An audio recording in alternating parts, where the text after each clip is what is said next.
misma norma, de la misma Constitución, por ejemplo, que dijeran algo que no suena coherente. Entonces, bueno, si esto no suena coherente, tendríamos que encontrar una interpretación que nos permita decir, ah, no, lo que se quiso decir es esto, acá está la solución, digamos, ¿no? Entonces, bueno, sí, Silvina, adelante.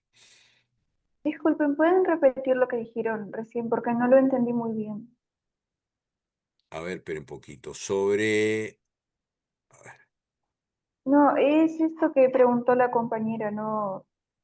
no, ella lo que decía era, y ella me va a corregir si me equivoco, lo que ella decía era que, bueno, que hay que aplicar la norma superior, en definitiva.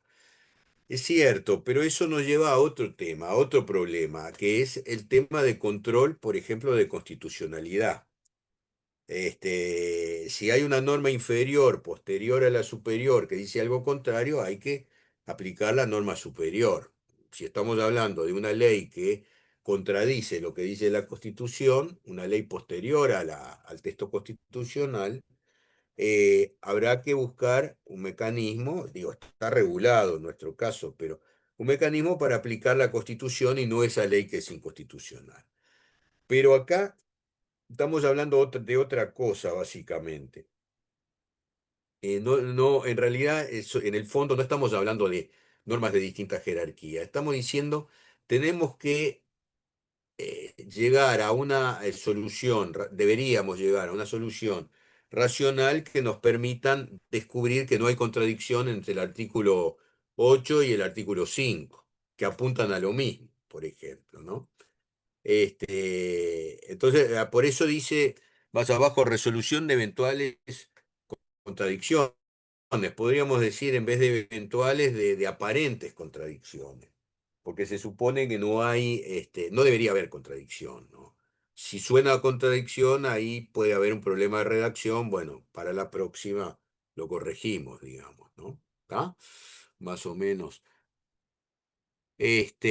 Bueno, acá hay algunos principios que tienen que ver, que tienen que ver también con este tema de la aplicación de la norma, porque en definitiva, vean ustedes, cuando hablamos de interpretar o cuando hablamos de integrar, insisto, es llenar lo que no está previsto, pero que igual el sistema apunta a una determinada solución.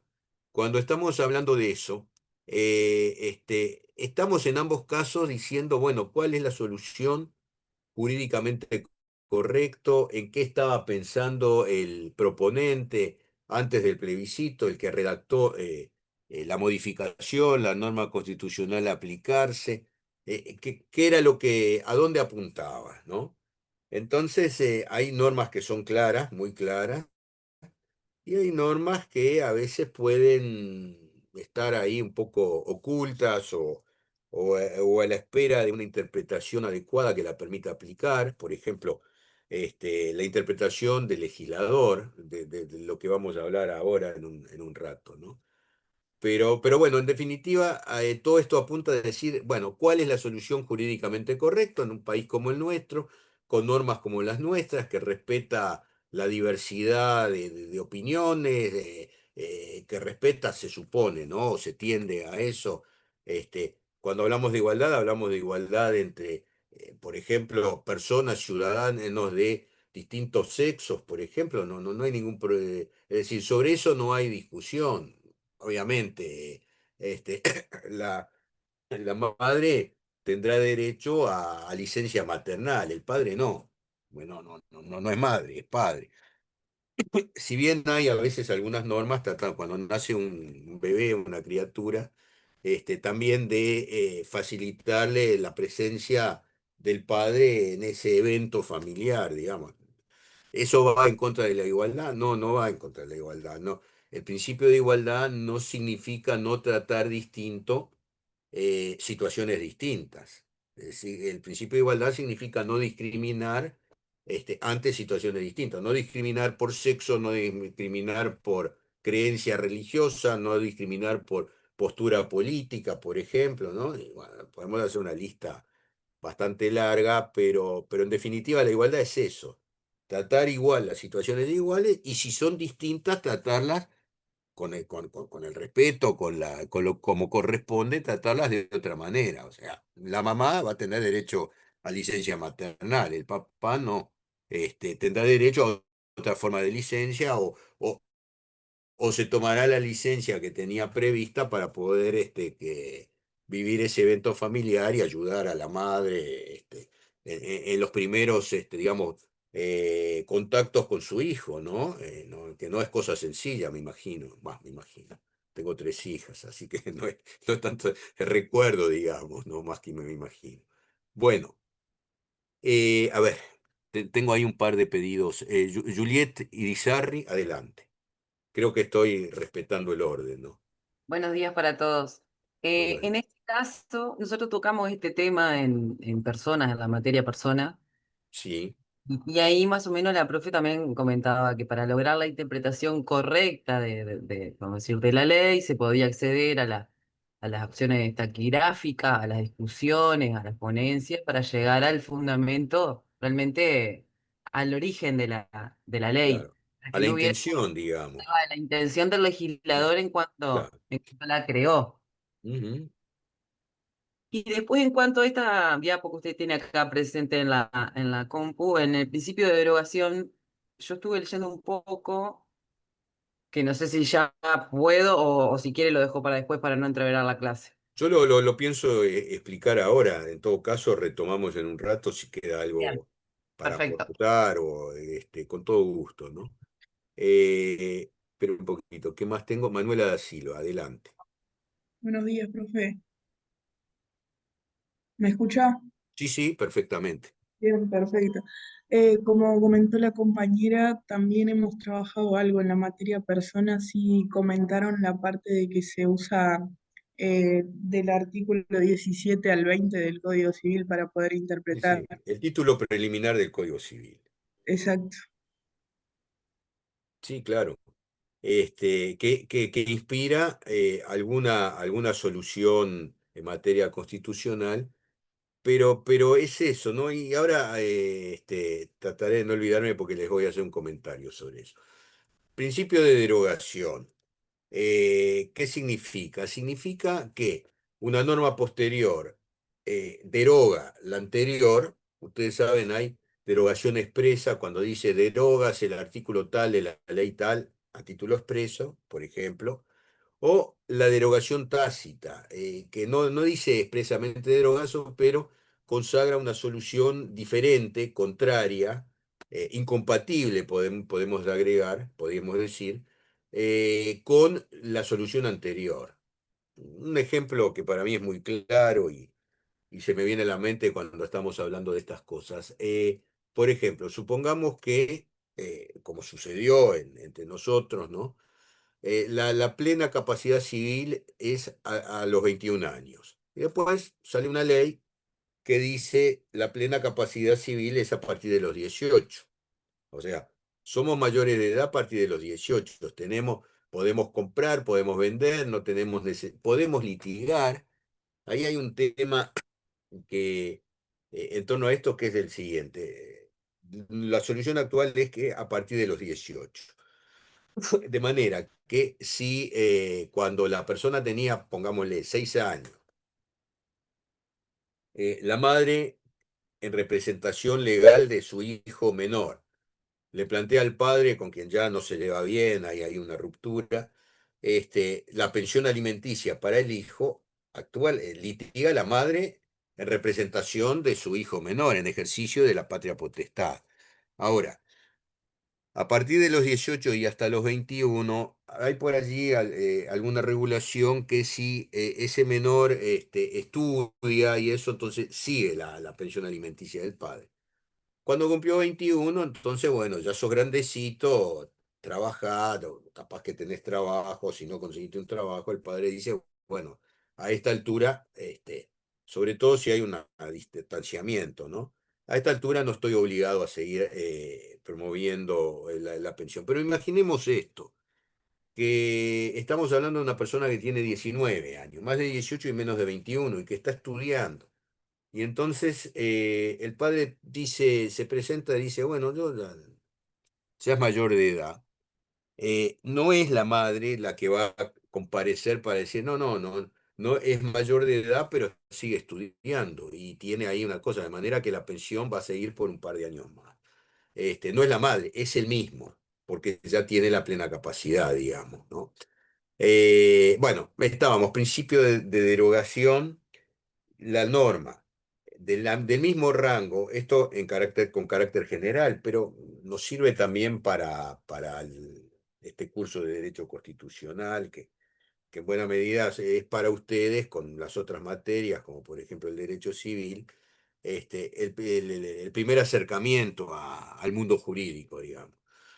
Entonces, una norma posterior que contradice la anterior, eh, expresamente o tácitamente, y tiene que ser una norma del mismo rango, del mismo nivel o mayor nivel.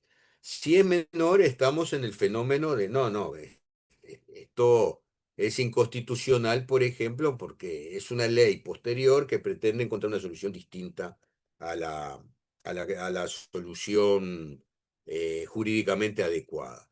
Eh, Irizarry, Julieta, adelante.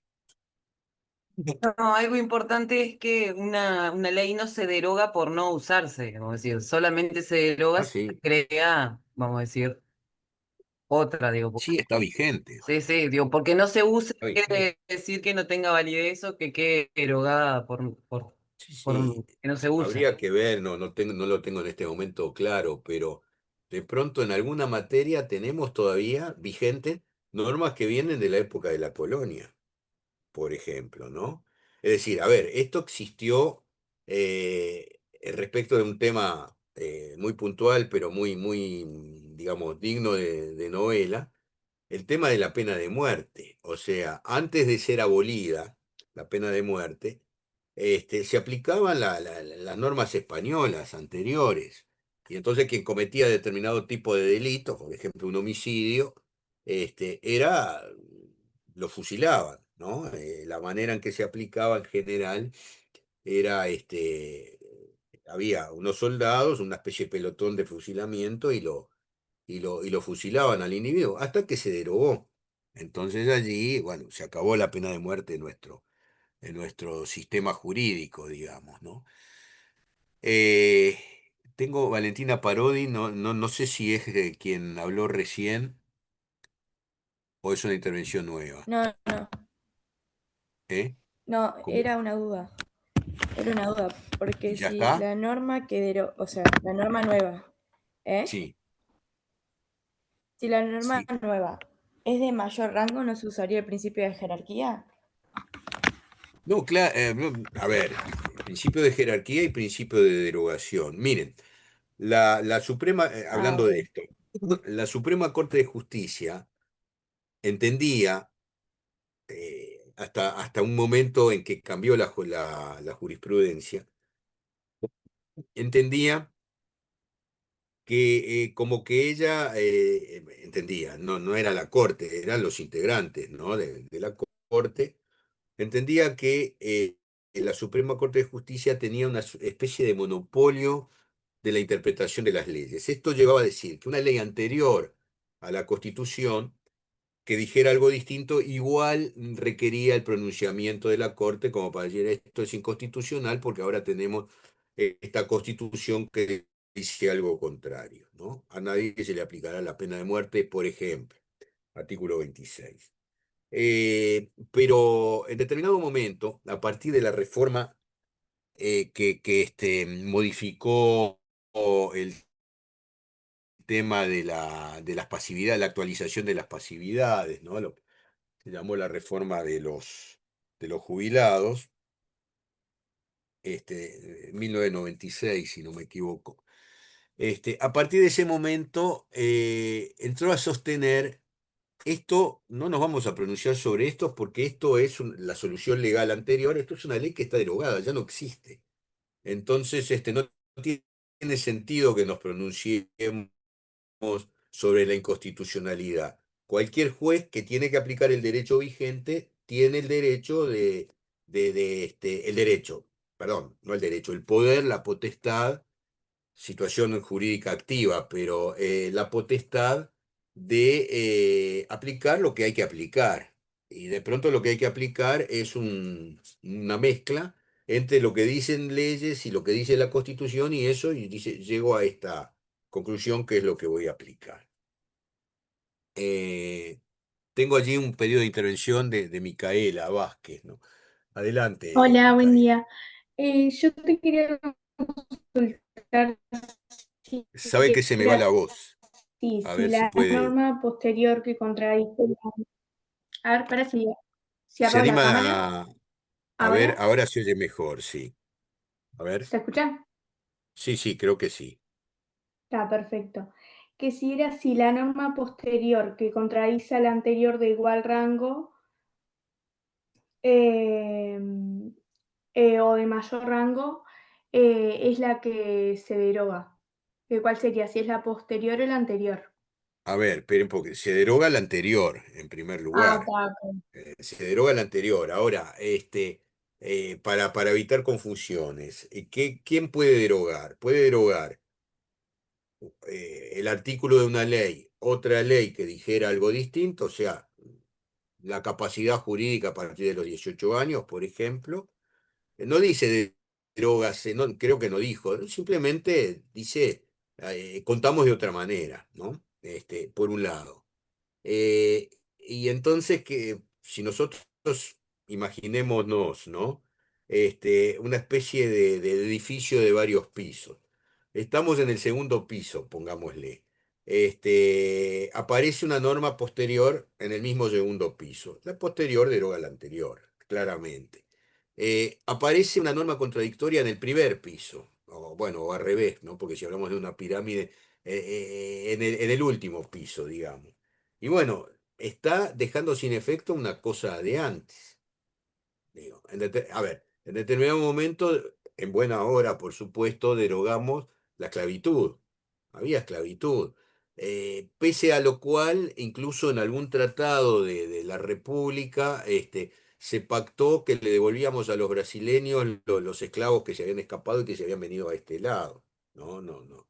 No es precisamente de los episodios históricos el que más nos enorgullece, por cierto, ¿no? Pero había eso también, ¿no? Entonces ahí tenemos un ejemplo de derogación. Se eliminó la pena de muerte, se eliminó la esclavitud,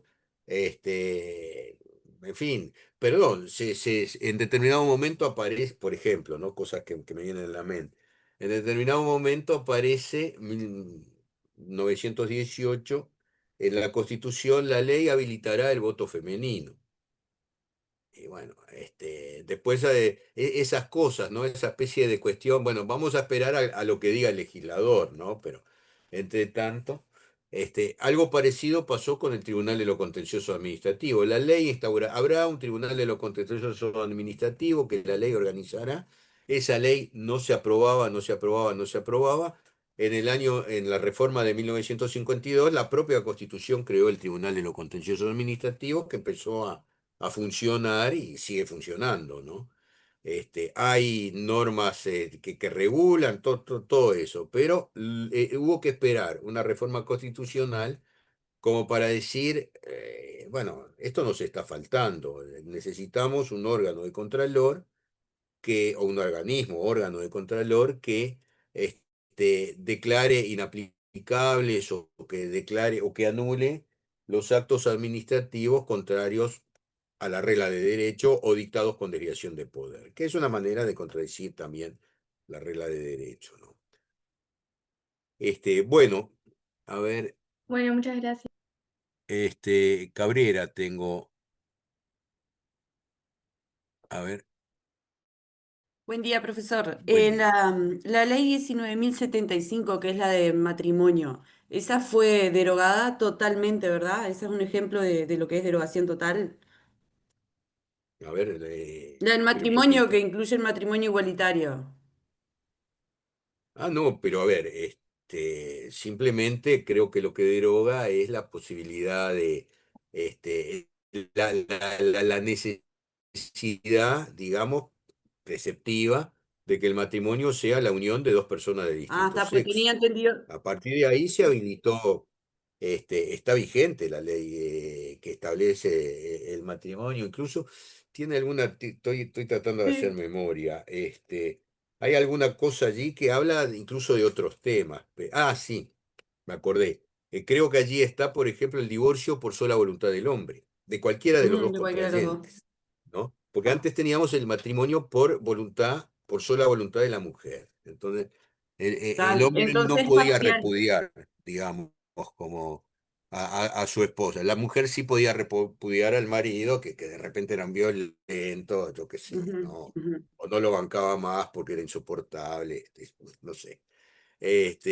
Pero ahí aparece este tema, ¿no? O sea, se amplía, y entonces, en el fondo hay una derogación de la solución anterior, ¿verdad? Porque si antes era un hombre y una mujer los que se podían casar y los que se podían divorciar, ahora que pueden ser dos personas del mismo sexo, y bueno, No, es parte del derecho positivo vigente eso, ¿no? ah. Este, No me había quedado claro si era total o parcial, así que es parcial lo que es parcial. la derogación de la ley anterior. Sí, ¿cuál es la ley anterior? El Código Civil, me parece, Sí, ¿no? el Código Que Civil. habla del matrimonio y las Sí. cosas, y todo eso se aplica, incluso aunque los contrayentes sean, digamos, orgánicamente dos personas del mismo sexo, eso está habilitado, ¿no? Eh, ¿Sigue Estoy siendo tratando de entonces una derogación recordar parcial? Es parcial, cómo. entonces por lo que no tengo claro yo es si deroga. Y en el fondo yo diría, hay cosas que siguen vigentes y hay cosas que cambiaron. Entonces, tenemos que hacer una especie de mix, ¿no? Ujú. Con lo que, para ver lo que está vigente. Es un tema vinculado justamente a la interpretación. Y a la especialidad, ¿no? Sí, sí, por cierto, sí, a la especialidad, sí, todo eso es verdad, pero al final uno dice, yo qué sé, en 1920, ¿era imaginable que dos personas del mismo sexo se casaran? No, ¿no? El matrimonio era un vínculo entre dos personas de distinto sexo, ¿no? Eso era. A partir de esto se hizo hubo una especie de vuelta de tuerca. Se admite, por supuesto, también se admite el divorcio. Después, vean ustedes, ya que estamos en el tema, también tenemos una ley sobre unión concubinaria. O sea, no es el matrimonio clásico, se parece mucho al matrimonio clásico. Incluso hasta se puede disolver por mandato judicial si hay ahí una incompatibilidad, razones para disolverlo. O sea, a veces uno dice, un poco en broma y un poco en serio, ¿por qué la gente no se casará? Porque es más fácil divorciarse que disolver una unión concubinaria. En el fondo, a ver, digo, no, me parece, no, la convicción genérica es, a ver, decía mi madre respecto de mi hija mayor, y fulana de tal, ¿por qué no se casa? Mira, mamá, a mí no me preguntes, es una adulta, ¿sabes? Al final, digo, tenía un novio, se casó con el novio, pasaron por el registro de Estado Civil, en fin, me hicieron abuelo, sin problema, ¿no? Y nadie dijo, porque a ver, puede haber un matrimonio con toda la ritualidad del asunto, desde el punto de vista civil, estoy diciendo, ¿no? Que se lleve espantosamente mal, y puede haber una unión que nació de casualidad y que no está consagrada como matrimonio,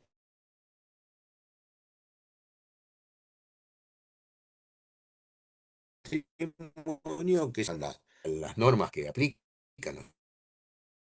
¿Qué pasa con los hijos? También ahí ha habido una evolución, porque en algún momento el hijo natural era una cosa diferente. El hijo natural no era el hijo del matrimonio, en cambio el hijo legítimo era el hijo del matrimonio. Hoy por hoy la diferenciación es mínima, o sea, sigue habiendo hijos naturales, sigue habiendo hijos legítimos, entre comillas, ¿no? Pero el tratamiento, en caso de fallecimiento de la persona, son todos sucesores, alcanza con demostrar que se es hijo, por ejemplo, ¿no? Bueno, nos hemos ido un poquito del tema central, pero bueno, adelante. tengo allí Constanza González. Adelante, Constanza.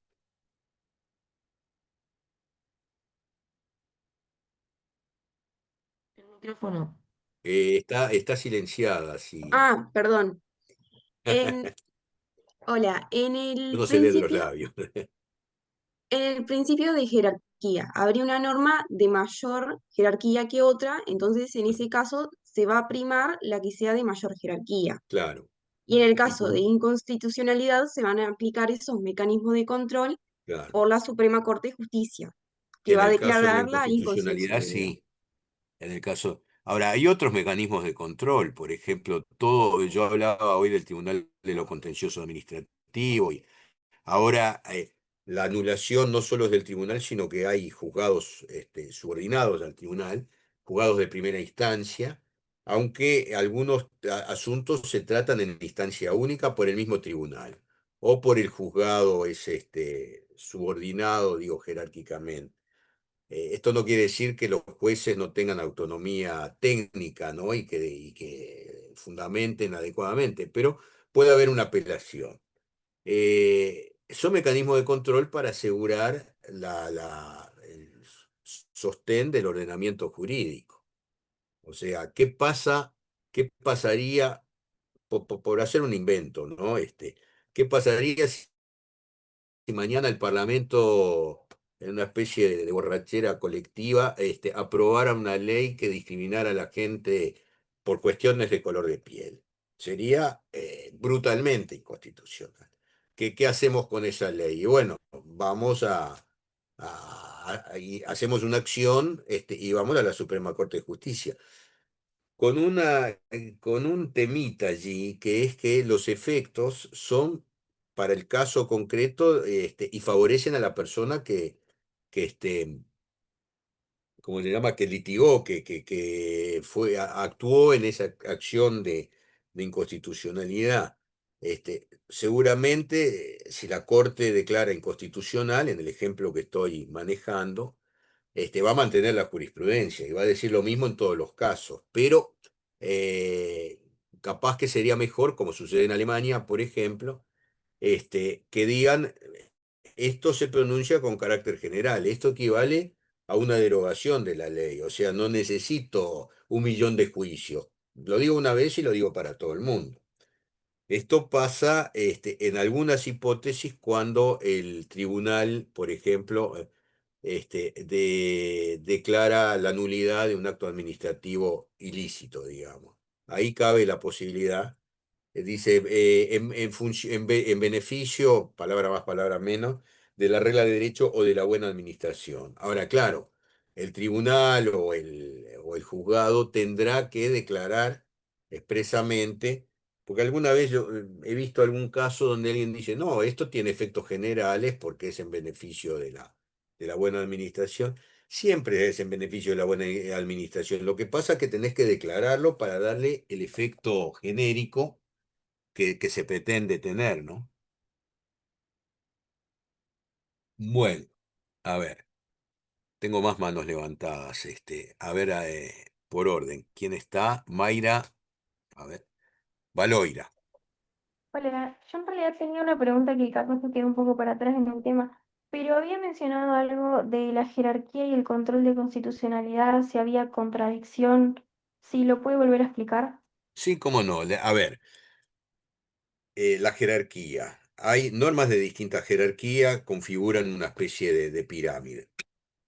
Lo más general, lo más amplio, lo que se aplica con carácter general más nítidamente, son las normas que están en la cúspide de esa pirámide. Por ejemplo, la Constitución y bueno, hay quien habla del marco de constitucionalidad. Entonces, aparece vuelvo a algo que dije, pero está bueno para que quede claro, me parece.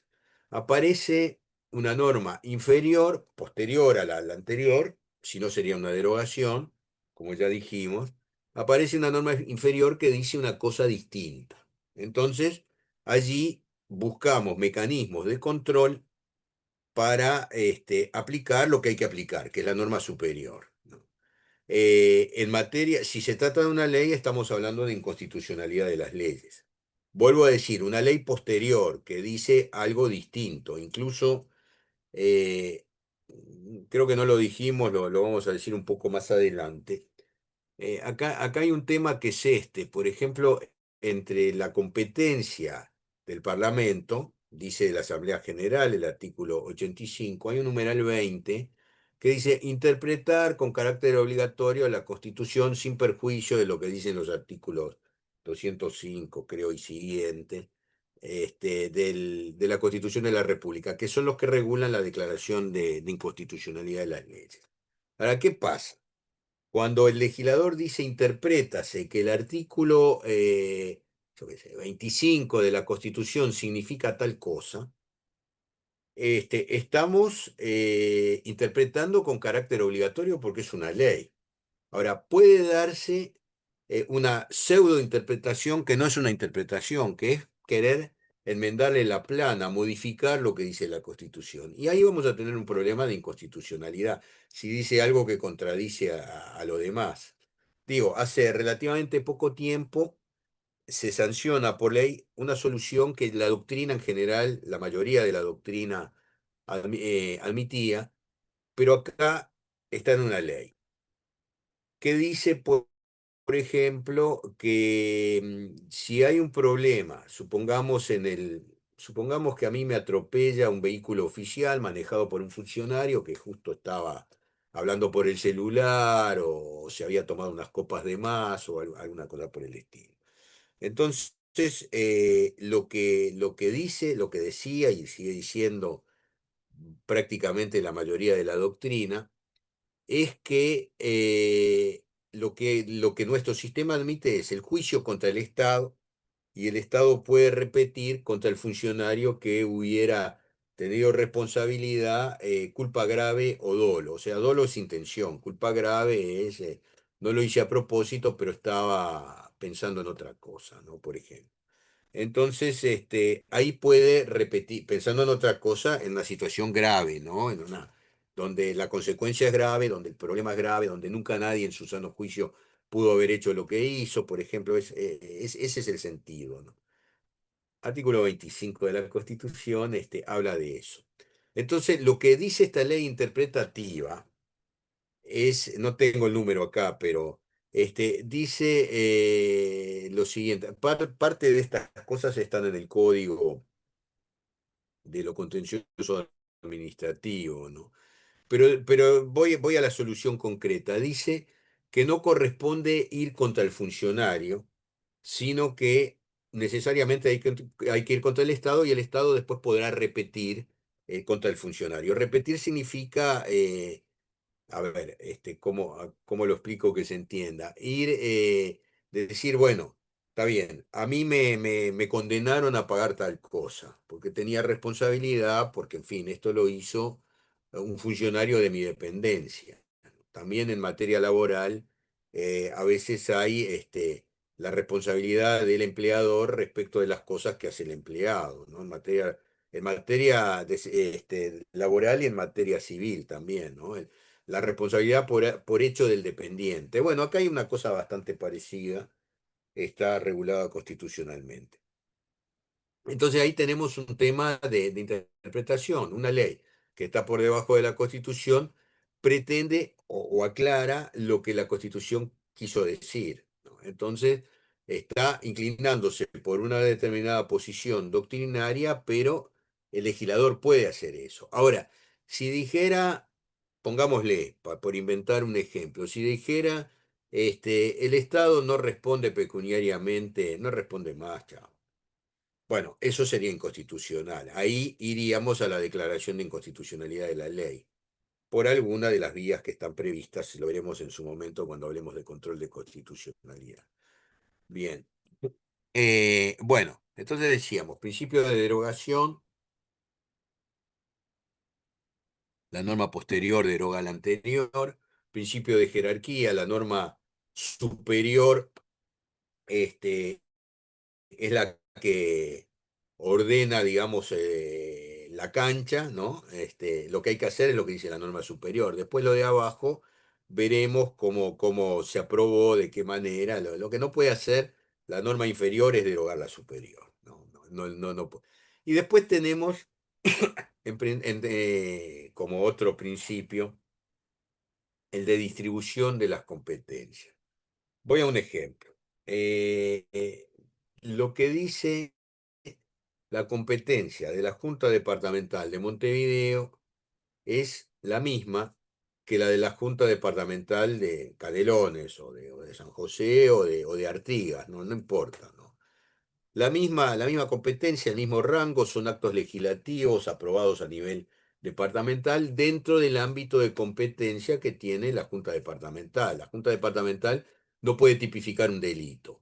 Puede sí hablar de una infracción, puede fijar la contribución inmobiliaria urbana, ¿no? Puede hacer eso. Ahora,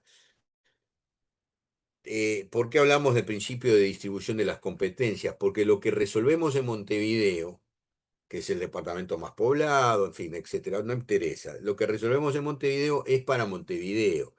Y si cruzo la calle y me adentro a Canelones o a San José, la Junta de Montevideo no puede resolver para San José. La ley nacional sí, porque es para toda la República.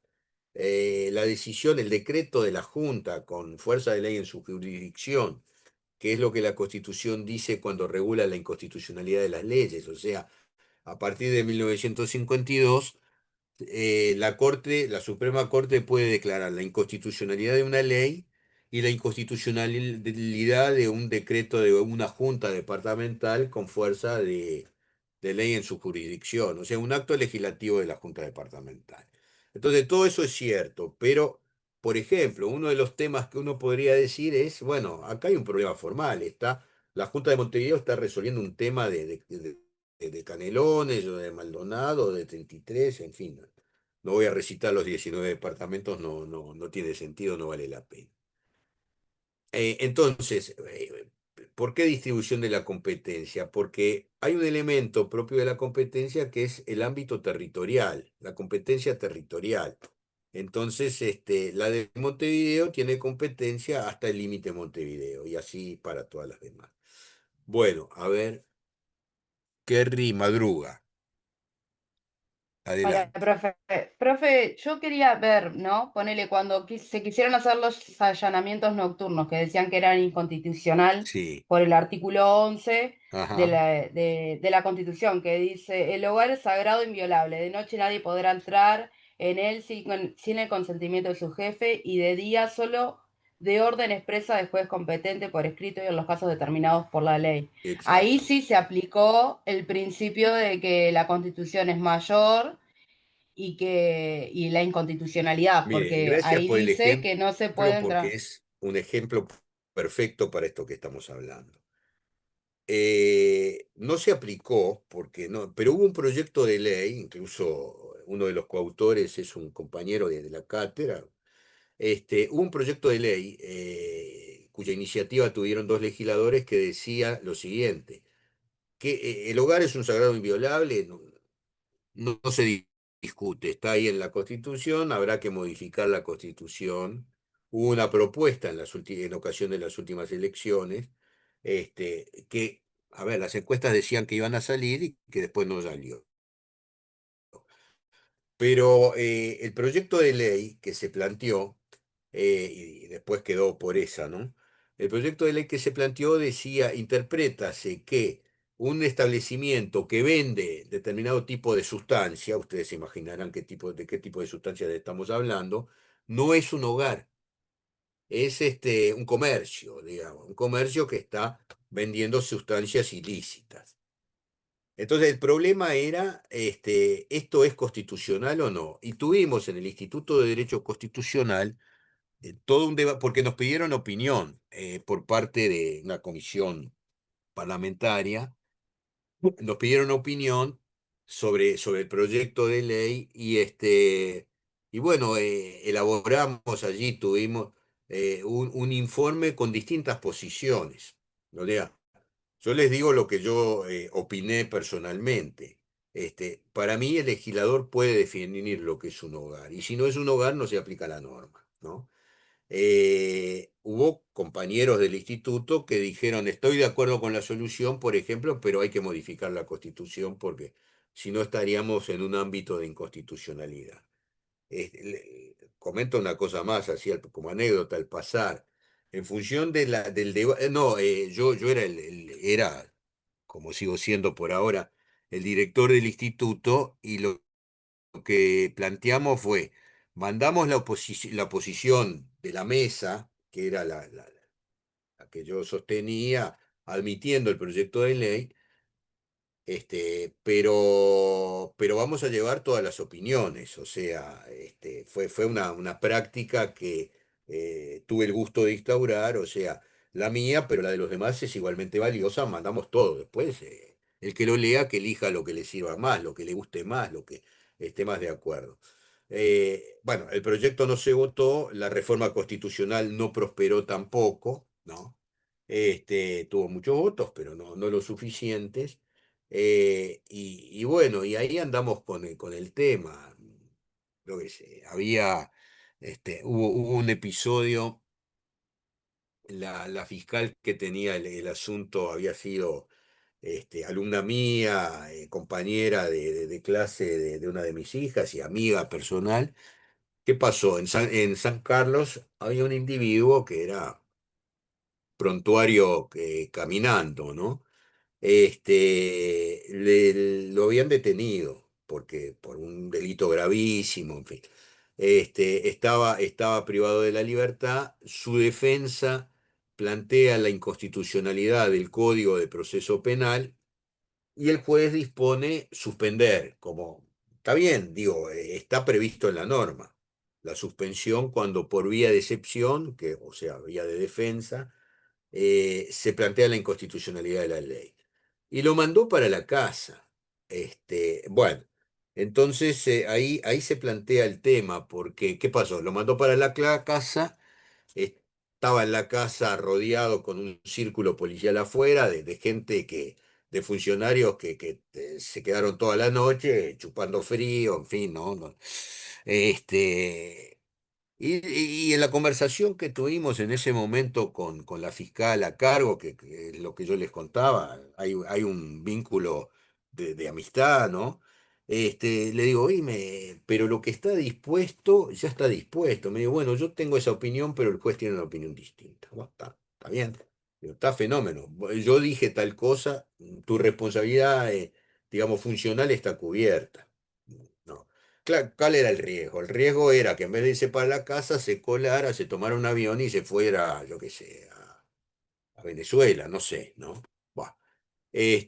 No sucedió eso, no, el resultado fue el adecuado, pero cuando la inconstitucionalidad, incluso lo conversé después con un amigo que es un destacado magistrado, miembro de un tribunal de apelaciones en materia civil, y le digo, mirá, yo opino esto, y me dicen, bueno, es complicado, es difícil, digo, está bien, ya sé que es complicado, pero en una conversación amistosa, ¿no? Estábamos ahí en un almuerzo y le comenté eso, ¿no? Y sale la sentencia de la corte y la corte dice esto. Me sentí amparado por la posición de los que saben más, ¿no? La corte dijo, está bien, primero, es constitucional el código, ¿no? Y en segundo lugar, las medidas cautelares que se adoptan no se suspenden, ¿no? No es que pido la inconstitucionalidad, me tomo un taxi, de ahí me tomo el avión y me voy a andar a saber dónde, y me fugo, ¿no? Entonces después le dije, bueno, mira, la corte opina, mira cómo opina la corte. Bueno, sí, está. En fin, son temas opinables sin lugar a duda. Pero ahí hay un tema de interpretación también, porque ¿qué quiere decir la Constitución cuando habla de hogar, en ese artículo que la compañera acaba de leer, ¿no? ¿Qué quiere decir hogar? Y bueno, podemos decir que sostener que un lugar que se dedica a la venta de pasta base, por ejemplo, digamos, y no sé qué, es un hogar, porque alguien se queda a dormir de noche, por ejemplo, ahí. Yo no tengo el honor de compartir esa tesis, no, tampoco voy a decir esto es un crimen de lesa humanidad, bueno, capaz que en el fondo anda cerca, pero bueno, no voy a decir eso, ¿no? ¿Está? Bueno, 9:10 son aproximadamente. Bueno, estábamos en principio de distribución de las competencias. Bueno, y acá hablábamos del Código Civil, del título preliminar del Código Civil. Acá está el tema de la interpretación auténtica en materia legislativa, ¿no? Una ley que diga lo que se quiso decir en la ley anterior para aclarar el punto, digamos, es una interpretación auténtica, porque ¿qué significa interpretación auténtica? Significa que la misma autoridad que emitió el acto jurídico, que emitió la ley, está dándole el sentido de lo que se quiso decir y no se dijo del todo claramente. Esa es un poco la idea, ¿no? Este, ¿Qué pasa en materia constitucional? ¿Qué es lo segundo que está dicho en esta placa, digamos? El problema, digamos, y lo poco habitual y lo poco esperable, que es que una norma constitucional posterior diga, interprétase que el artículo tal de la Constitución quiso decir tal cosa. Lo más lógico, lo más probable, es que directamente en una reforma se diga, modifícase el artículo 11 de la Constitución, que quedará redactado de esta otra manera, ¿no? No tengo acá el texto del proyecto que se previsitó en ocasión de las últimas elecciones, ¿no? Pero probablemente dijera algo como estoy diciendo. Eh, el hogar es un sagrado inviolable. Me parece que está muy bien. Esto viene de 1830, ¿no? Pero está bien. Digo, trataba de encarar una situación que en 1830, donde éramos, no sé, 75.000 habitantes de todo el territorio, entonces, bueno, el hogar sagrado inviolable de repente era un rancho que estaba en la mitad de la nada, ¿no? En la mitad del campo. Entonces, ahí le estamos diciendo a la autoridad pública que de noche nadie podrá entrar sin consentimiento de su jefe y de día solo por orden expresa del juez competente. Esta solución existe en poquísimos países del mundo, pero nosotros la tenemos instaurada desde 1830 y los intentos que ha habido de cambiarlas no funcionaron, no prosperaron. Bueno, y después tenemos como forma de interpretación la interpretación legislativa, la de las leyes, que yo ya lo comentamos, ¿no? De memoria. Dentro de la competencia del Parlamento está el interpretar la Constitución sin perjuicio de la facultad de la Corte de declarar la inconstitucionalidad. Sobre esto, una cosa que les anuncié, le dije dentro de un rato cuando hemos llegado. Les voy a hacer este comentario. Primero, no es una interpretación auténtica, porque no es el mismo constituyente el que está interpretando lo que dijo el constituyente hace 10 años, pongámosle. Pero además, lo otro, que es lo que me parece más interesante, a veces alguien imagina que con decir interprétase, ya está, ya tengo la bendición sobre la norma, esto se aplica sin chistar. Bueno, puede que se aplique sin chistar si no está, digamos, regulando en contra de lo que dice la propia Constitución. O sea, me remito a lo que ya dijimos sobre el punto. Pero porque diga interprétase no quiere decir que podemos innovar, que podemos decir una cosa contraria, ¿no? Un ejemplo medio irónico, ¿no? Esas cosas que uno hace a veces para que no se me duerman. Eh, por ejemplo, interprétase que el que comete un delito de tal y tal tipo no es un ser humano y por tanto puede ser sacrificado como consecuencia de la barbaridad que cometió. Bah. Parecería que la norma es tan clara que esto que digo no debería prosperar, sería, me parece, groseramente inconstitucional, ¿no? A ver. a nadie se le aplicará la pena de muerte. Ahora, ¿qué quiere decir a nadie? A nadie quiere decir a nadie, quiere decir ningún individuo que tiene la estructura, digamos, ¿cómo se llaman los, ay, bueno, la célula, ¿no? En lo que tienen, la estructura humana, la condición humana, porque nació de determinada manera, porque tiene todos los rasgos de un ser humano, claro, más una especie de raye que lo lleva a cometer barbaridades. Bueno, eso es otra cosa, pero a nadie se le aplicará la pena de muerte. Me parece que no hay dos interpretaciones. Pero en este juego que uno hace para tratar de fijar los conocimientos, los propios y los ajenos, uno puede usar este ejemplo. Es decir, ah, no, yo interpreto que el tipo que cometió esa cosa no es es un ser, es un extraterrestre, es un ser de otro mundo, no podemos. Entonces a este se lo puede fusilar. Bueno, es inconstitucional, sigo creyendo. Valentina, adelante. Me quedé con la duda de lo de por qué no es una interpretación auténtica. Porque interpretación auténtica es la interpretación que hace la misma autoridad que pronunció el acto interpretado. O sea, cuando el numeral 20 del artículo 85 dice interpretar la Constitución, está diciendo, la puede reglamentar. Digamos, la Constitución proclama, para buscar un ejemplo, la Constitución proclama el derecho a la vida. La ley dice que el que priva a un semejante, a otro ser humano, de la vida, porque es un homicida, porque lo asesinó, ese debe purgar su delito, cometió un delito, su delito con la aplicación de una pena de tanto por tanto.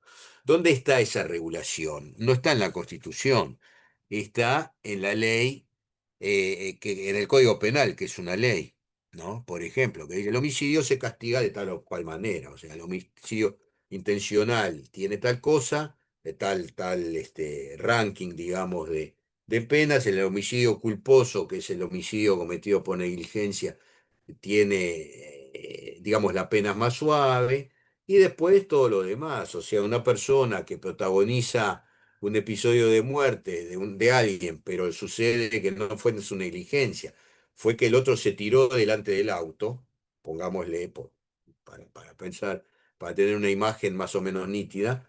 Bueno, a ver, no tiene responsabilidad ninguna, no hizo nada, se tiró el otro que se quería suicidar.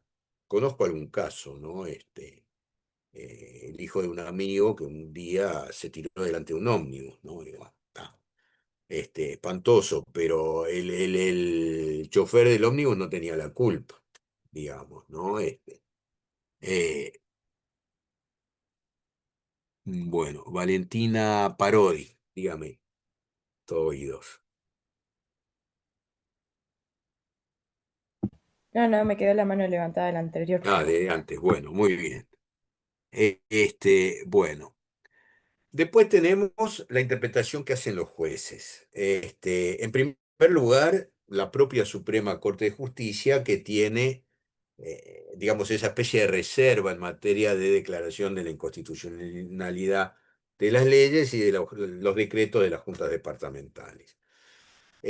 Sin duda, tiene que interpretar, tiene que ver qué es lo que dice la Constitución, interpretará la ley también para ver si realmente hay la contradicción que estamos comentando. Y después cualquier juez aplica el derecho. Y cuando aplica el derecho dice, bueno, yo no voy a aplicar esta ley porque esta ley fue derogada por la Constitución posterior. Y entonces esto ya no se aplica. Esto pasó en materia de cuando sale la reforma de la seguridad social, la reforma de los jubilados, se le llamaba coloquialmente, que estableció un mecanismo de ajuste de las pasividades. Cuando se aprobó eso, había normas legales anteriores que utilizaban otro método de ajuste, consagraban, planteaban otro método de ajuste. Allí Ya lo dije, pero rápidamente. Allí la Corte empezó a plantear, no, pero esto no tenemos que pronunciar sobre esto porque esta es una ley derogada. Lo que el juez tiene que hacer es aplicar la ley, aplicar las normas que están vigentes en este momento. Aquella ley está derogada, de manera que no la tiene que aplicar. Bueno, ahí tenemos un juez que está aplicando el derecho. Les cuento otro caso, que eh, la situación de un funcionario que había subrogado a un cargo de superior jerarquía y que en el momento, por unos meses, y más de medio año, después se designó, era un cargo de particular confianza, se designó a otra persona, ta. Pero durante esos meses plantea dos cosas. Plantea una primera cosa. En el caso que les estoy contando, incluso la persona, la ministra, lo consintió, pero la contadora central se puso en contra porque dijo, bueno, está subrogando un cargo de particular confianza. Y sí, está asumiendo la responsabilidad del cargo de particular confianza. Yo decía, si por ejemplo firma como ordenador del gasto un gasto ilícito, por error o lo que sea, puede terminar con sus huesos privado de libertad, ¿no? De manera, todavía yo decía, si soy limpiador y me ponen de portero, me pagan la diferencia. Ahora me ponen de director general y hay toda una discusión en torno a esto. La ministra había resuelto que sí, la contadora obstaculizó la cosa y el tema terminó en un juicio que patrocinamos. Cuando sale la sentencia de primera instancia, la sentencia dice, incluso en un intercambio, sí, cuando fuimos a buscar la sentencia, la posición de la juez era, mire, la subrogación es clarísima, tiene razón. Lo que tengo dudas, y por tanto no lo apruebo, es la segunda parte, que la segunda parte no lo dije. La segunda parte era decir, yo generé una licencia ganando el sueldo que ganaba cuando estaba en la función superior y la gocé después al 40% con el sueldo como funcionario, ¿no? Y ahí incluso me acuerdo que en el comentario le digo, mire doctora, yo, en fin, tengo dudas sobre este tema, o sea, comparto sus dudas, no estoy seguro de que sea la solución, pero en su momento lo estudié, lo analicé, lo fundamenté, aporté los argumentos que me parece, si apelan voy a adherir a la apelación. ¿Saben lo que es adherir a la apelación? Es un mecanismo procesal que si la contraparte apeló, yo puedo, y esto va a ir al Tribunal de Apelaciones o al órgano de alzada, ya que va, puedo decir, no, pero yo tengo además un agravio distinto, que no lo planteé en el momento, pero que ahora, como el otro apeló y me dieron traslado, entonces durante el tiempo del traslado me sumo. Entonces le dije, si apelan la administración, si apela, yo voy a adherir con estos argumentos. Y si no apelan, si yo veo que no apelan, veré lo que hago, no sé, bueno. Empezaron a pasar los días, había 15 días para apelar, ahí sobre el final no apelaron, no apelaban, y sobre el final, apelé yo en defensa de la posición que estábamos sosteniendo. Y esto termina dando en un juzgado, el original era un juzgado de paz, un juzgado de letrado. Y acá voy, o sea, el cuento es medio largo, pero acá voy a lo que me interesa destacar como ejemplo, que es un ejemplo real. El juez de alzada dice, acá mi juez de primera instancia, mi juzgado de primera instancia, sostiene que eso no aunque considera, en fin, que puede ser comprensible el planteo, no lo acoge porque dice que no hay norma en la cual apoyarse.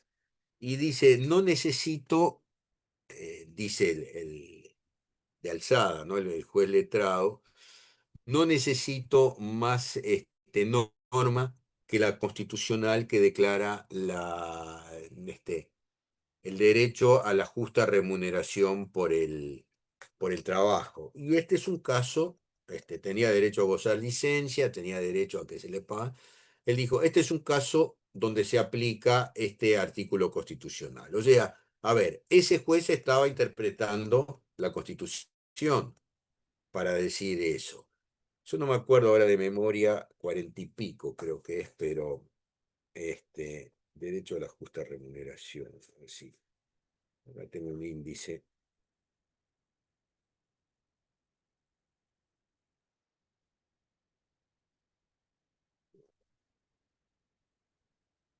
Derechos, no, a ver, justa, a ver si lo encuentro. Justa remuneración, artículo 54. Estaba medio trabucado porque dije 40 y pico. Artículo 54, ¿lo leemos?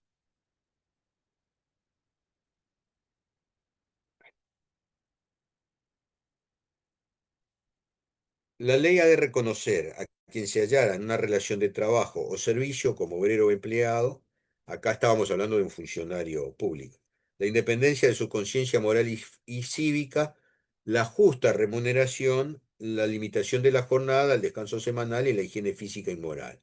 El trabajo de las mujeres y los de menores de 18 años será especialmente reglamentado y limitado. Esto se planteó en la Constitución de 1934 por primera vez, ¿no? Son normas vinculadas a la relación laboral que tienen rango constitucional y acá creo que nos sirve de ejemplo para varias cosas que hemos dicho, ¿no? Bueno, ahí tenemos el juez que interpretó la Constitución y dije, acá el artículo 54 me habilita. Interpretación por otras autoridades. Por ejemplo, nosotros tenemos, digamos, a la cabeza de la organización de nuestro sistema constitucional de gobierno, tenemos los tres poderes clásicos, digamos, del Estado, legislativo, ejecutivo, judicial, y después tenemos otras autoridades que hay quien ha dicho que son como poderes de gobierno también. Bueno, serán, no serán, hay argumentos para decir que sí, hay argumentos para decir que no. Pero estos son, Tribunal de Cuentas, tienen previsión constitucional, están instaurados constitucionalmente, Corte Electoral, que fue conformada por una ley que después se constitucionalizó, y Tribunal de lo Contencioso Administrativo, que finalmente, como ya les decía, fue consagrado por la Constitución de 1952 porque nuestros legisladores no se animaron antes, ¿no? Yo no sé por qué no se animaron, no quiero sonar como despectivo, ¿no? Porque no es la intención de ninguna manera, pero me parece, me dice la intuición, que probablemente la ley no se aprobó porque alguien habrá dicho, pero le vamos a complicar la vida a la administración, al Estado, al gobierno. Vamos a esperar un poquito más, ¿no? Hasta que al final salió en la reforma de 1952.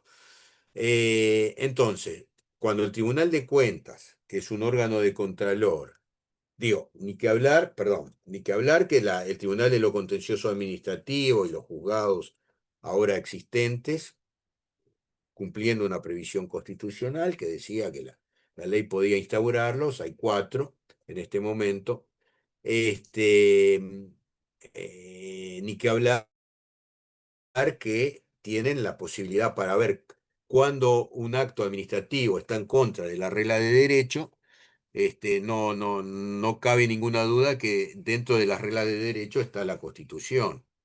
O sea, supongamos que una autoridad administrativa dice a no le voy a dar mi servicio porque, yo qué sé, no me gusta lo que vota o porque lo vi salir de la iglesia tal o cual, tal día, y entonces yo estoy en contra. Imaginemos, ¿no? Estoy hablando de ejemplos un tanto absurdos, pero bueno, estamos diciendo algo con estas cosas. Entonces, vulnera el principio de igualdad. El tipo no le está dando el servicio que le debe dar a todo el mundo por una cuestión personal, ¿no? O sea, no me gusta lo que piensa o no sé lo que piensa, pero cuando íbamos al liceo me robó la novia y entonces me la va a pagar, qué sé, por ejemplo. Bueno, ¿verdad? Obviamente el quien ejerce el control sobre la regularidad jurídica de los actos administrativos podrá consultar y decir acá hay una regla constitucional, una norma constitucional que no, que se está desconociendo. El Tribunal de Cuentas también. El Tribunal de Cuentas es un organismo de control que puede tener contadores delegados para cumplir su función también, los que están en los distintos, por ejemplo, ministerios, y controla la regularidad jurídica del gasto que hace el Estado. Y entonces ahí también la competencia la tiene la propia Constitución. Entonces dice el numeral segundo, que creo que es el más importante, del artículo 211, ahora no me quiero equivocar, que habla de la competencia del tribunal.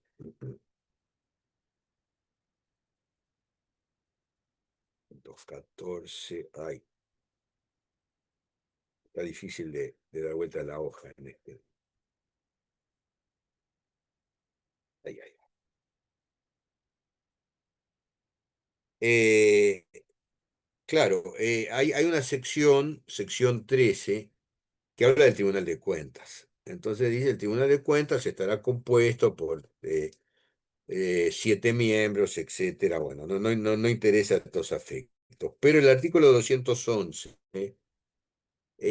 tiene una serie de literales, ¿no? De la A a la G, pero es interesante sobre todo el literal B, el segundo, ¿no? Como decía, que habla de la intervención preventiva, o sea, antes de hacer el gasto, el tribunal analiza a ver si ese gasto es, no si es bueno o es malo, no es un análisis de mérito, si es jurídicamente correcto o no es correcto. Y ahí puede, por ejemplo, una de las causales que aparecen a veces es la siguiente, es decir, el gasto ya se hizo y ahora se lo pasan al tribunal. O sea, hay principio de ejecución del gasto y eso está mal porque el control que tiene en esta materia es un control previo, no es ya está toda la comida hecha y arreglate, ¿no? Aunque capaz que el gasto ese era absolutamente necesario, estaba bien, pero bueno, pero no esperó. Bueno, ¿sabe qué pasa? Una justificación. No esperé porque eran elementos médicos y yo tengo un hospital acá que no puedo privar a la gente, esperar a que ustedes aprueben el gasto. Entonces lo hice así. Yo no sé si es un argumento idóneo o no lo es una explicación. Esto funciona así. Observan el gasto. Cuando observan, porque lo consideran ilegal, en fin, cuando lo observan, el gasto queda paralizado. Pero la autoridad puede insistir en el gasto, entonces ahí se hace y el Tribunal de Cuentas le da cuenta a la Asamblea General, si es un hecho del gobierno nacional o a la Junta Departamental, si es un tema de un gobierno departamental. Y entonces ahí el gasto se hace igual, habrá una explicación, yo acabo de esbozar una, no, mire, ¿sabe qué pasa? No tenía más alternativa que comprar el remedio porque tengo un enfermo con riesgo de vida, por ejemplo, ¿no? Entonces, ¿me lo toman, no me lo toman? ¿Les parece? Bueno, el tema terminaría, por lo menos cuando a mí me tocó reiterar algún gasto, en la Asamblea General. En la Asamblea General en general, sobre estas cosas no hay problema, no pasa nada. Yo diría por dos razones, porque generalmente la mayoría es afín al Poder Ejecutivo, y si este es un tema que proviene del Poder Ejecutivo, entonces es probable que no le quieran complicar la vida o digan, a ver, fue para comprar un medicamento, déjalo por ahí, ¿no? Este, bueno, entonces ahí Profe, primero está interpretando para saber cuál es su propio papel en esto, y segundo está interpretando para ver si el acto es lícito o no es lícito. Si alguien había empezado a hablar. no, era para consultarle si este ejemplo que usted ponía va de la mano, o sea, es el mismo, de la situación que se dio cuando la Suprema Corte de Justicia suspendió la vacunación por 90 días. No, perdón, no fue la Suprema Corte de Justicia, fue un juez para los menores, no sé qué. Fue un juez que Ah, después le hicieron estaba un sumario leyendo, y lo sancionaron incluso. perdón, estaba leyendo un titular de Montevideo Portal que dice eso, pero está bien. No, la Corte no suspendió en ningún momento, en ningún momento. Hubo, la justicia sí, hubo un planteo de un amparo hecho por un abogado que tampoco aparece claro por qué lo hizo y por qué le dieron curso, porque las acciones de amparo no es que yo hago el amparo para el vecino que vive a 5 cuadras, ¿no? Incluso uno podría decir, bueno, alguien pide el amparo porque desconfía de las virtudes de la vacuna, uno lo pide para su hijo, para alguien a quien representa. Acá, no sé, fue un episodio muy extraño ese, ¿no? Y finalmente el Tribunal de Apelaciones revocó y hubo un procedimiento disciplinario contra el juez por entender que no había actuado en la forma, no por el contenido, digamos, ¿no? Pero que no debió haber asumido ese tema, que no tenía competencia en el caso, yo qué sé. O sea, se lo Justo suspendió. cayó en un momento de feria judicial, además. Entonces el magistrado que tuvo el asunto estaba subrogando el juzgado donde se planteó el amparo, digamos. Sí.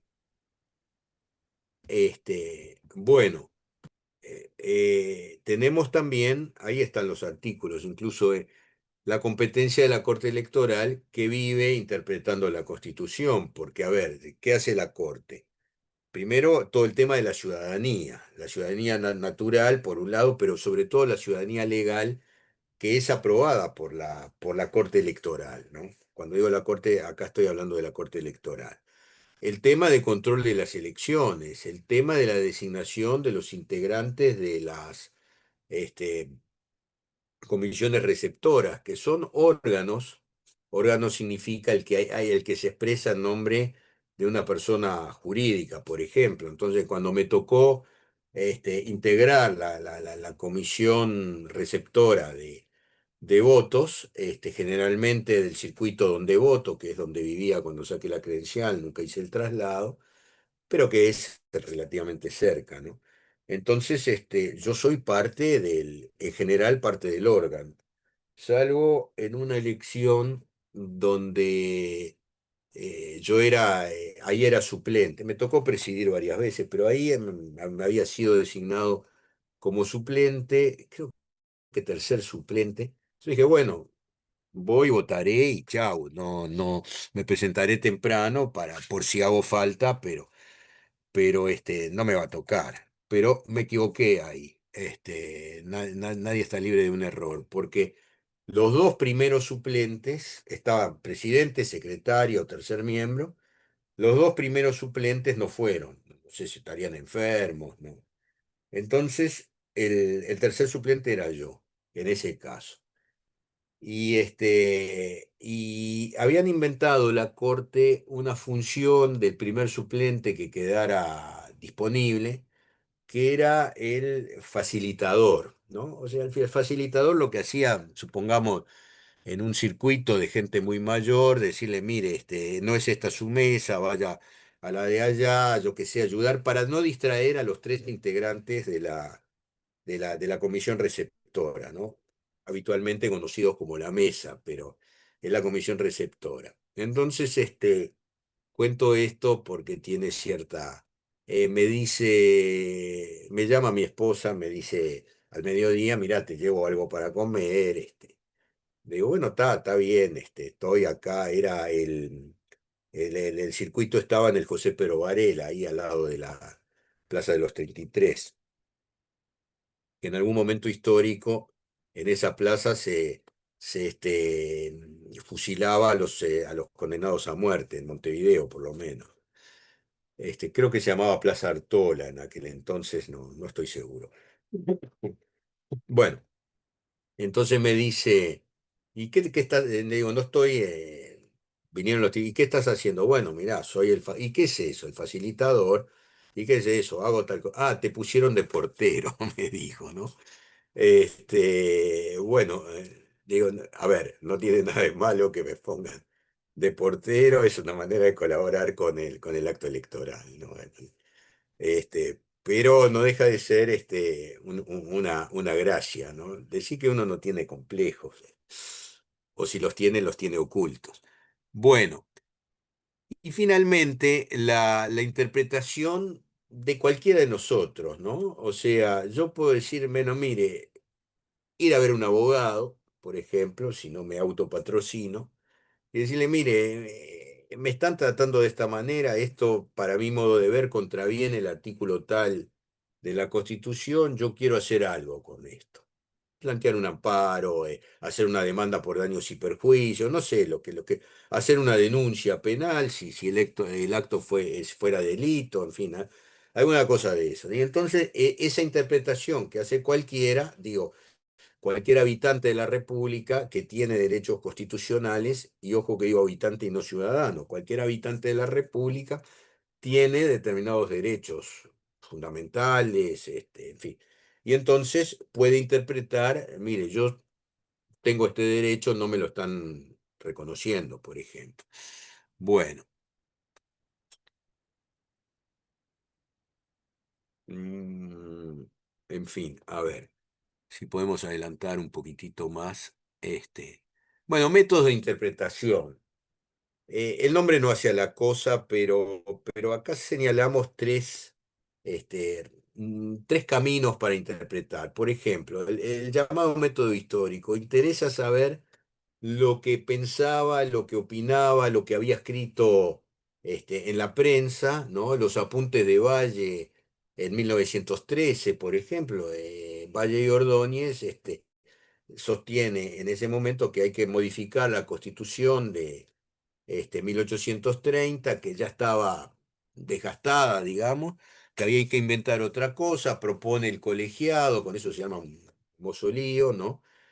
Porque mucha gente no estaba de acuerdo, incluso en su propio partido, pero, en fin, propone estas cosas y bueno, es interesante para ver lo que dice la Constitución, lo que quien propuso determinadas soluciones lo planteaba. O por ejemplo, eh, la exposición de motivos en un proyecto de ley, o por ejemplo, el debate parlamentario, si es que hay un debate. Bueno, el senador tal dijo tal cosa, de manera que le estaba atribuyendo este significado a la norma que después se consagró. Eh, Método axiológico. Axiológico quiere decir vinculado a los valores, ¿no? Entonces, ahí hay una explicación, ¿no? Pero digo, en un sistema como el nuestro, donde proclamamos la igualdad de las personas, donde hablamos de la libertad de todo el mundo, salvo cuando la ley establece que este es un acto ilícito y que por tanto no, será castigado, será sancionado, etcétera. Pero ahí tenemos una especie de batería de normas, de principios, de valores, el valor, el derecho a la educación, el derecho por ejemplo, defenderme en un juicio, en fin, la lista puede ser muy larga, ¿no? Pero si esta es nuestra doctrina, si nosotros creemos en la igualdad de las personas, no podemos hacer una interpretación torcida para segregar a alguien por las razones por las cuales se puede discriminar a alguien, ¿no? Entonces ahí tenemos una base para interpretar, porque digo, este artículo me dice esto, este me dice esto, esto me dice esto. Bueno, yo ya entiendo. El razonamiento sería esto. Entiendo por dónde viene la cosa, ¿no? ¿Qué es lo que los uruguayos sienten que sentimos que debe ser la regla, cómo se debe aplicar las normas, etcétera? Bueno, a partir de ahí yo tengo base de valores en la cual inspirarme. Y si quiero interpretar algo de una manera contraria, torcida, en fin, bueno, alguien me va a decir, no, mire, usted está interpretando las cosas mal. Bueno, este, y después lo que se ha dado en llamar método jurídico o método sistemático, que es decir, partir de la base de que la Constitución es un sistema, es un documento único, que no es de esperar que haya, hoy te digo esto, mañana te digo lo contrario, o en el artículo 4 digo una cosa y en el artículo 200 digo una cosa distinta, o sea, habrá que interpretar de manera de reconocer que estamos hablando de una cosa que tiene una autoría, se supone, única, aunque no sea individual, ¿no? Pero, y que hay ahí una serie digamos, eh, de valores, se están consagrando una serie de soluciones que son las adecuadas, partiendo de la base de que estamos hablando de un sistema de valores. Termino con este comentario que voy a hacer ahora. Cuando el tema de la pandemia, ¿no? Tenemos un antes y un después, parecería, de la pandemia. Cuando el lío de la pandemia, la Constitución, todos estábamos pensando en la aplicación de la Constitución, que una de las cosas que dice es que a partir de la reforma del 97, es que las elecciones para los cargos departamentales, o sea, juntas departamentales, intendentes, municipios ahora, ¿no? Pero hay alguna cosa en la Constitución que establece que habrá una autoridad local, este, que se llamará como la ley diga, que será unipersonal o pluripersonal, según lo que diga la ley, o sea, ahí hay una especie de delegación a la ley para que regule el tema. Y bueno, pero volviendo al punto, la Constitución establece que las elecciones departamentales son el segundo domingo de mayo posterior a las elecciones nacionales. O sea, a partir de la reforma que les decía, pasamos a tener una especie de ciclo electoral que empieza con las elecciones internas de los partidos políticos y termina con la elección para los cargos departamentales. ¿Cuál era el problema en ese momento? Y el problema era que estábamos en medio de la epidemia, la gente se nos estaba muriendo, ¿no? No sé si se acuerdan aquel, ahora no me acuerdo el nombre, cronista, sobre todo deportivo, era que se fue a celebrar un cumpleaños con un amigo que era escribano y bueno, y como consecuencia del cumpleaños, terminaron muertos los dos, ¿no? Víctimas del COVID y todo eso. Bueno, entonces teníamos ese tema. La Corte Electoral había dicho que no estaba en condiciones de organizar una elección para el mes de mayo por las circunstancias que se estaban dando. Y ahí yo reconozco, bueno, se entró a manejar la posibilidad de aprobar una ley que trasladara de mayo a septiembre las elecciones departamentales, cosa que se aprobó finalmente. Pero ahí hubo todo un debate doctrinario, porque hubo quien decía, por ejemplo, bueno, hagamos una reforma constitucional para no violar la constitución que tenemos.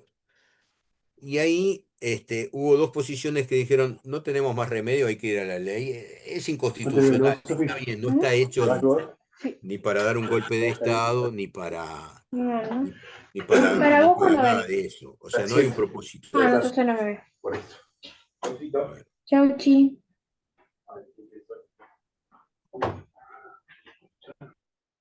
No había, decía, un propósito ilícito detrás de esto, todo lo contrario. Entonces ahí hubo dos argumentos que se publicaron. Uno fue el de quien habla, que sostuve, acá hay un problema de fuerza mayor y no podemos desconocer la fuerza mayor.